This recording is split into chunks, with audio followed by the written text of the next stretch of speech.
இந்து தமிழ் திசை ஆனந்த ஜோதி வாசர்களுக்கு பரம்பரை ஜோதிடர் பெருங்குளம் ராமகிருஷ்ணனின் அன்பின் வணக்கங்கள். 30 ஜனவரி 2025 வியாழக்கிழமை முதல் 5 பிப்ரவரி 2025 புதன்கிழமை வரையிலான இந்த காலகட்டத்திற்கான பொதுவான ராசி பலாபலன்களை பார்க்கலாம்.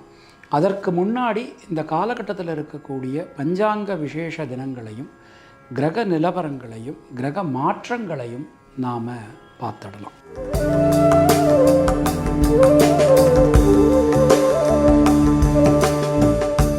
இந்த காலகட்டம் எடுத்துட்டோம்னா நிகழும் மங்களகரமான ஸ்வஸ்தி ஸ்ரீ குரோதி வருஷம் உத்தராயணம் ஹேமந்த ருது மகர தை மாதம் 17ஆம் தேதியில் இருந்து 23ஆம் தேதி வரையிலான காலகட்டம்.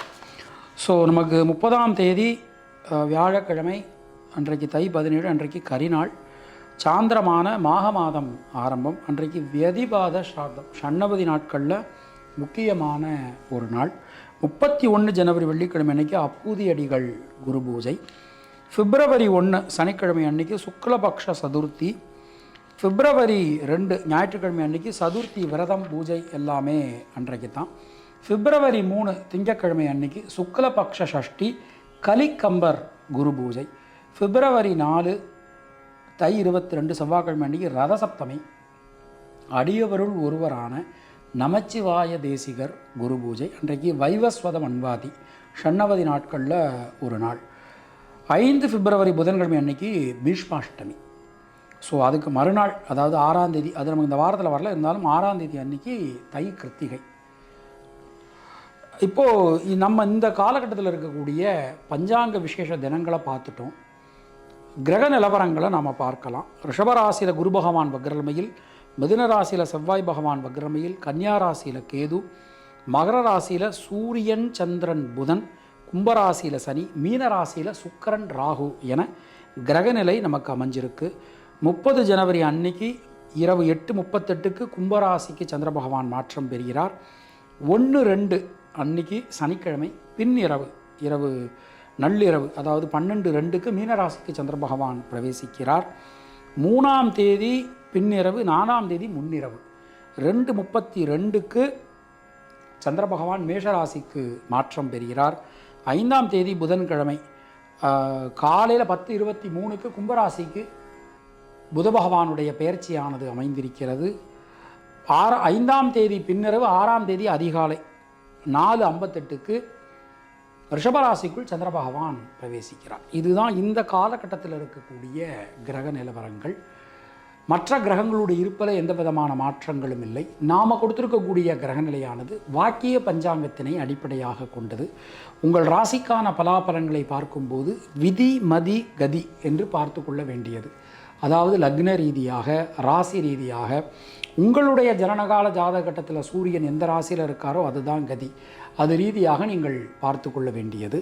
மேலும் உங்களுடைய ஜாதகப்படி உங்களுக்கு என்னென்ன தசாபுத்தி நடக்கிறது, தசாநாதனுடைய சாரம் என்ன, அவருடைய ஆதிபத்தியம் என்ன, பார்வை என்ன, அதற்கு தகுந்த மாதிரி பலன்களையும் பரிகாரங்களையும் பார்த்து கொள்ள வேண்டியது, செய்து கொள்ள வேண்டியது. இனி உங்கள் ராசிக்கான இந்த காலகட்டத்திற்கான பொதுவான பலாபலன்களை பார்க்கலாம்.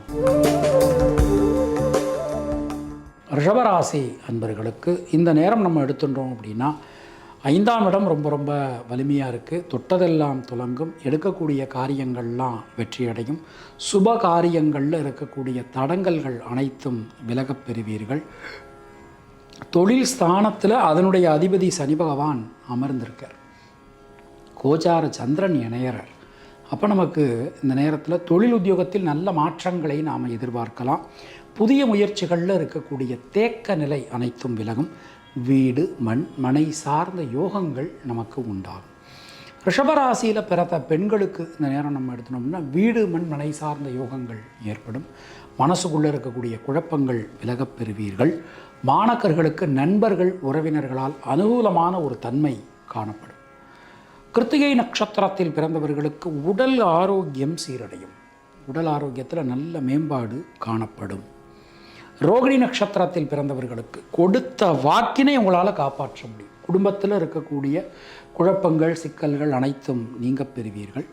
மிருகசீரிஷம் நட்சத்திரத்தில் பிறந்தவர்களுக்கு தொழில் மாற்றங்கள் வந்து சேரும்.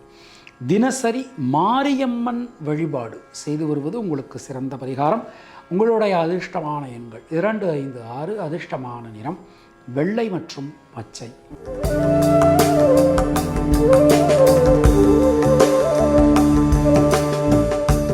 உங்களுக்கும் உங்கள் குடும்பத்தினருக்கும் இறைவன் நீண்ட ஆயுளையும் நல்ல ஆரோக்கியத்தையும் வழங்கட்டும் என இறைவனிடம் நான் வேண்டுகிறேன், பிரார்த்திக்கிறேன், ஆசீர்வதிக்கிறேன். மீண்டும் நாம் அடுத்த பதிவில் சந்திக்கலாம். அதுவரை உங்களிடமிருந்து விடைபெறுவது பரம்பரை ஜோதிடர் பெருங்குளம் ராமகிருஷ்ணன். இணைந்திருங்கள் இந்து தமிழ் திசையுடன். நன்றி, வணக்கம்.